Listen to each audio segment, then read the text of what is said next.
And next, why a woman must pay a major local company more than $100,000 even though she claims she was sexually harassed at a company event. Coverage you can count on. All new at 5:30. A Walt Disney World employee says she was sexually harassed at a company event. She grabbed me from my shoulder against her body, tried to kissing me, and stick her tongue in my mouth. Now she says she owes the company more than $100,000 after she lost her case. The worker first filed an internal complaint and then an EEOC complaint alleging she was sexually harassed and discriminated against, and the EEOC supported her right to sue. Yeah, Martha, the law allows a defendant to go after a plaintiff for legal fees if they win a lawsuit, particularly if they reject a settlement, which was offered in this case. At least one court record shows she was offered $1,000 at one point and rejected it. This is the lawsuit filed by Xonia Book against Walt Disney World and one of its employees. Book claims a co-worker committed assault and battery when she allegedly sexually harassed her during a company event.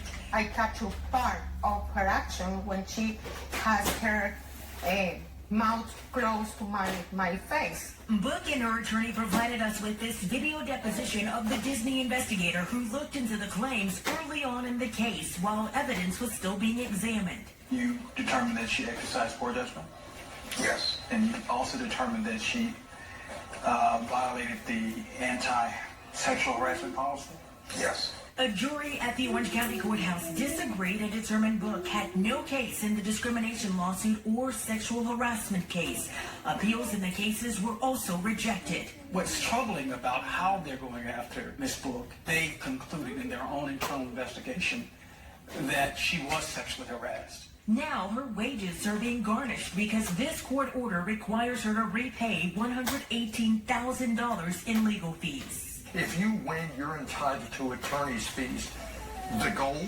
To discourage people from filing frivolous lawsuits? Book still works at Disney, but says even with income coming in, she may have to file for bankruptcy. I'm not able to pay that kind of money. She says money was even garnished from an account she oversees for her aunt, but they are fighting to get that money back, and she started a GoFundMe account to help pay off this debt. According to that video deposition, that other Disney employee was disciplined.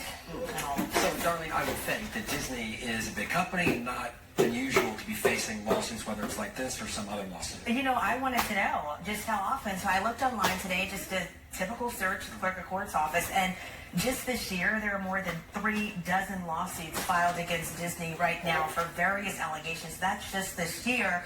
So you can imagine that Disney's legal fees for this, $118,000, what they